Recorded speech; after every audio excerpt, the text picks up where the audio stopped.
আমরা রাস্তা করে দেবো, ঘাট করে, এর সবই বলে। এই যে আমার একটা ভাই আমার বারবার বলতেছেন, বারবার বলে যে আমি তিতুমির বিশ্ববিদ্যালয় চাই। আমি এইটার সাথে একমত না। তোমাদের দাবি হবে তিতুমির আমরা বেস্ট বিশ্ববিদ্যালয় চাই। তোমাদের এখন সময় আসছে তোমরা কোয়ালিটিতে যাও, ইনফ্রাস্ট্রাকচার আর বিল্ডিং এ না। বাংলাদেশে আমরা অনেক প্রাইভেট ইউনিভার্সিটি আছে, ছেলেপেলেরা ঠিক করে কথাও বলতে পারে না। What is the point of making such a university?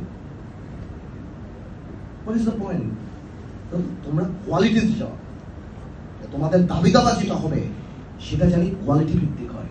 হ্যাঁ, আমরা ইউনিভার্সিটি চাই, বাট আমরা কোয়ালিটি সম্পন্ন ইউনিভার্সিটি চাই। আয়েশা ধরাই দিলে একটা বিল্ডিং বানাই দিয়ে দিলেন, থাকার জায়গা করে দিলেন, it shouldn't happen like this. এখন কিন্তু এই জায়গা আসছে, যে এই জায়গা আসছে, তুমি 64 জেলা থেকে আমার ভোলা যাও হাসপাতালে, ওই ভোলা ছেলে জিজ্ঞেস করো গরুপালে নিচে হাসপাতাল আছে, বিল্ডিং, এই কন্ট্রাক্টর করে কন্ট্রাক্টর টাকা নিয়ে গেছে। এরকম প্রাইভেট ইউনিভার্সিটি ভরা ভরা, যেখানে অর্থ হয়েছে মানদণ্ড, কত টাকা লাগে গ্রাজুয়েশন করতে, তারপর তারা রাস্তা ঘুরতেছে, তাদের চাকরি নেই। ইট ইজ ইভেন ওয়ার্স, অশিক্ষিতর চেয়ে খারাপ এটা। বিকজ তুমি মনে করছো তুমি graduate, but you are not qualified. It's even worse. তুমি বিদেশে যাচ্ছ কিন্তু তোমার বলতেছো তোমার যোগ্যতা না, ঠিক আছে। সো আমাদের দাবি ভাবাগুলিও ইন্টেলিজেন্ট হতে হবে। সামনে তোমাদের প্রত্যেকটা দাবি আমার কাছে না, আমি তোমাদের দাবির সাথে একসাথে আমরা প্রধানমন্ত্রীর কাছ থেকে ইনশাআল্লাহ বের করবো। আমরা করতে পারি কিন্তু ভাই